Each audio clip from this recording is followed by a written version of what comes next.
Fix பண்ணோம், அதனால முடிவே வரல அப்படின்னு அழுத்தம் திருத்தமாக ஒரு சாய்ராம் சொல்லியிருந்தாங்க. ஸோ சாய்பாவோட குழந்தைங்க வாழ்க்கையில் முன்னேறணும் அப்படின்றத தாண்டி பிறருக்கு இவ்வளவு துன்பம் கொடுத்துருக்கோமே அப்படின்னு நினைக்கும் போது வேதனை எனக்கு கொடுக்குதுன்னு இன்னொரு சாய்ராம். ஸோ இவங்களுடைய கலவைகளாக சேர்ந்த பதிவுகளை, அதுக்கு தகுந்த மாதிரியான பதிவை தான் இந்த பதிவில் நாம் பார்க்க போகிறோம்.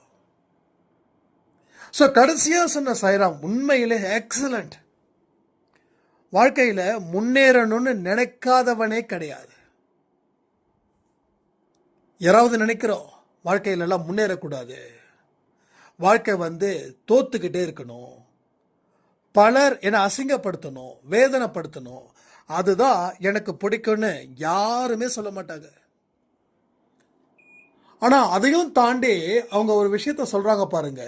அன்பேசாய் குடும்பத்தில் இருக்கிறவங்களும் சரி, இல்லை கடவுளுக்கு உண்மையாக இருக்கிறவங்களும் சரி, பிறருக்கு துன்பத்தை கொடுக்கக்கூடாதுன்றதை நான் இப்போ இந்த பதிவின் மூலமாக நான் புரிஞ்சுக்கிட்டேன். அது எக்ஸலண்ட்டான வார்த்தை வேணால் சாதாரணமாக இருக்கலாம், ஆனால் அதை நடைமுறைப்படுத்தப்படும் போது எவ்வளவுக்கு எவ்வளோ ஒரு ஆத்ம திருப்தி ஏற்படுதுன்றதை யோசிச்சு பாருங்க.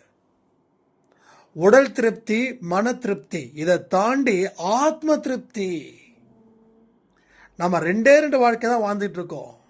ஆனால் மூணாவதா ஒரு வாழ்க்கை கடவுள் கூட